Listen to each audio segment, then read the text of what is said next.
ponencia de articulado que contemple capacitación en derechos humanos y uso de la fuerza.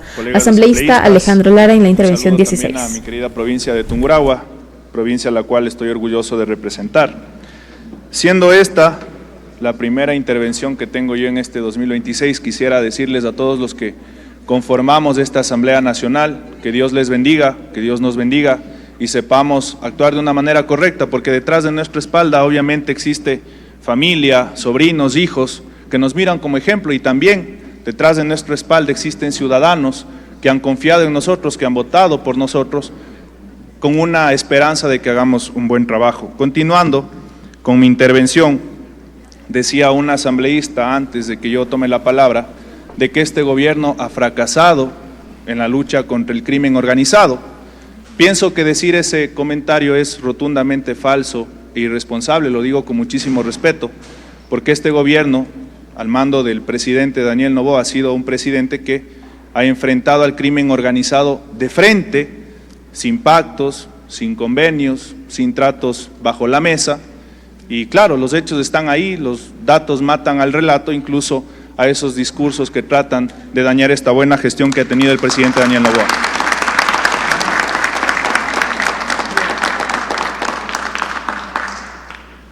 Yo lo digo con muchísimo respeto porque estamos en un nuevo año.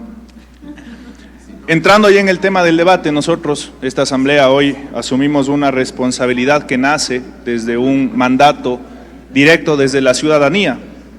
El 21 de abril de 2024, más del 72% de los ecuatorianos y las ecuatorianas se han pronunciado a favor de habilitar un apoyo complementario de las Fuerzas Armadas a la Policía Nacional para enfrentar el crimen organizado. Esta decisión popular ha sido recogida por una reforma parcial al artículo 158 de la Constitución y en una disposición transitoria que le ordena a la Asamblea expedir un marco normativo que precise los parámetros, los límites formales y los materiales de apoyo. Y ese es exactamente el propósito de este proyecto de ley: transformar un mandato constitucional y popular en reglas claras y a la altura de un Estado constitucional de derechos y de justicia.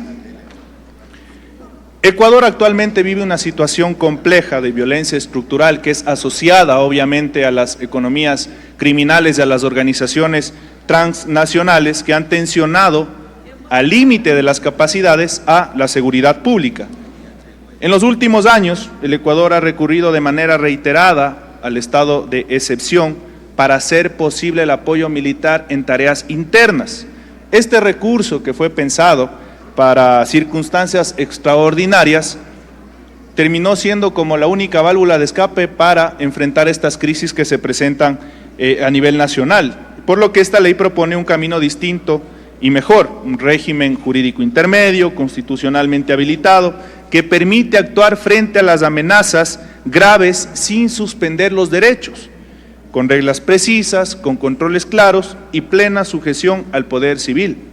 Y aquí sí quisiera subrayar tres dimensiones centrales de este proyecto. Primero, la coherencia constitucional y la concordancia con la Ley Orgánica de Uso Legítimo de la Fuerza. Segundo, las garantías de derechos humanos y control democrático. Tercero, la respuesta política y responsable a lo que la ciudadanía ya se ha pronunciado en las urnas.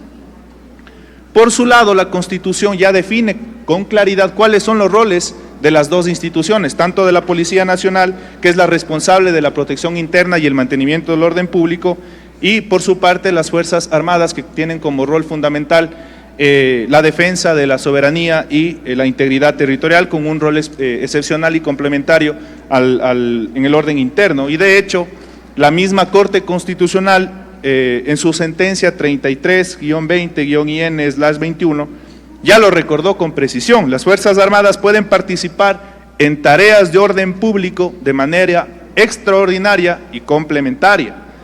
Y aquí es importante decir que este proyecto precisa el cuándo, el para qué y el hasta dónde las Fuerzas Armadas pueden dar ese apoyo o brindar ese apoyo a la Policía Nacional, bajo obviamente ese artículo ya reformado como es del 158, y aquí les voy a decir 4 principios que son importantísimos de aclarar. El primero, el procedimiento de activación de apoyo complementario se estructura en 5 pasos encadenados. El primer paso: una solicitud motivada del comandante general de la Policía Nacional que debe demostrar que la situación supera las capacidades ordinarias policiales. Ahí se debe detallar el tiempo, el territorio y cuáles han sido las actividades previas realizadas a la solicitud. Segundo paso, una convocatoria inmediata del COSEPE que en 48 horas debe valorar la gravedad de la amenaza y la proporcionalidad de la medida. Tercer paso, informe técnico jurídico del propio COSEPE que recomienda de manera fundada si procede o no el apoyo y en qué términos.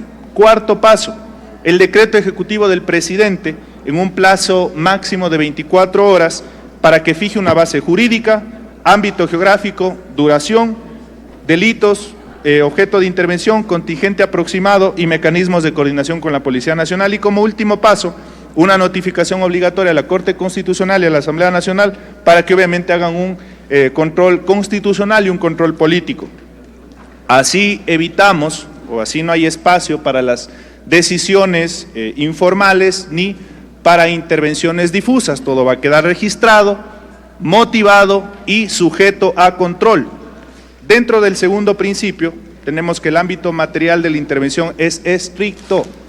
El apoyo militar se limita a delitos especialmente graves, como son narcotráfico, terrorismo, lavado de activos, tráfico ilícito de armas y de personas, minería ilegal, extorsión, intimidación, delincuencia organizada y grave conmoción interna en el sistema penitenciario. Como tercer principio tenemos que la intervención tiene un límite de hasta 180 días con un plazo o con una posible renovación de 30 días mediante un nuevo decreto motivado. Y como cuarto, la ley prevé un sistema de control y de rendición de cuentas. La Corte Constitucional, por su lado, tendrá que verificar la motivación, la proporcionalidad, la delimitación territorial y temporal del decreto.